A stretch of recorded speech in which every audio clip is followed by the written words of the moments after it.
Hi friends, good evening. నాకు తెలుసు, I know. నాకు తెలియదు, ఐ డోంట్ నో. మామూలుగా ఎన్ఓ నో అంటే ఆపోజిట్ ఆఫ్ ఎస్. నా చేతిలో నో మెటీరియల్ అండి, జస్ట్ ఇట్ ఈస్. బస్ స్టాప్లో ఉన్నాను, స్పాంటేనియస్గా ఒక ఐడియా వచ్చింది కాబట్టి మీతో షేర్ చేసుకుంటున్నాను. చిన్నప్పుడు ఎన్ఓ నో అంటే తెలీదు, మరి కేఎన్ఓడబ్ల్యూ కొంచెం పెద్ద అయిన తర్వాత, అవగాహన వచ్చిన తర్వాత కేఎన్ఓడబ్ల్యూ అంటే తెలుసు. అక్నాలెడ్జ్ అంటాం కదా, నాలెడ్జ్. అలా ఐ నో, నాకు తెలుసు. డూ ఐ నో, నాకు తెలుసా. ఐ డోంట్ నో, నాకు తెలీదు. డోంట్ ఐ నో, నాకు తెలీదా. దే నో, వారికి తెలుసు. దే వాంట్ టు నో, వారు తెలుసుకోవాలనుకుంటున్నారు. They don't want to no, వారు తెలుసుకోవాలనుకోవడం లేదు. Do they want to no, వారు తెలుసుకోవాలనుకుంటున్నారా. అట్లాగే హీ నోస్, అతనికి తెలుసు. షీ డస్ నాట్ నో, ఆమెకి తెలియదు. హీ వాంట్స్ టు నో, అతను తెలుసుకోవాలనుకుంటున్నాడు. He doesn't want to know, అతను తెలుసుకోవాలనుకోవడం లేదు. చిరంజీవి గారు నటించినటువంటి full pledged comedy entertainer Jandhyala గారి డైరెక్షన్లో చంటబ్బాయి అండి. అందులో సుత్వేలు గారు ప్రతిసారి చిరంజీవి గారిని ఇరుకున పెడుతూ ఉంటాడు.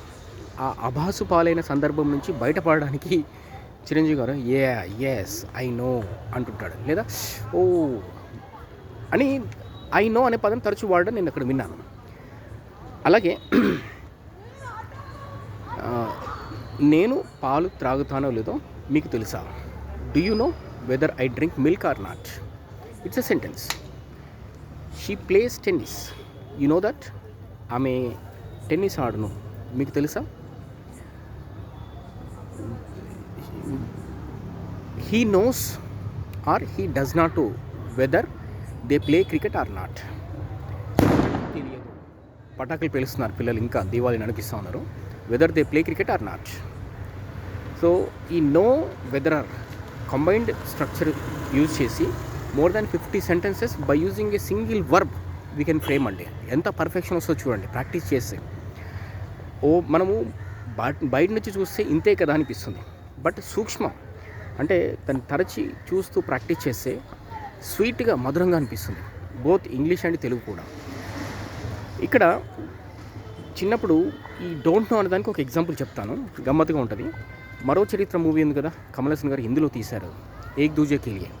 అందులో కథానాయకి రతి అగ్నిహోత్రి హిందీలో గలగలా మాట్లాడిస్తూ ఉంటే ఈ తమిళ్ వాడైనటువంటి కథానాయకుడు కమల్ హాసన్కి ఏం అర్థం కాదు.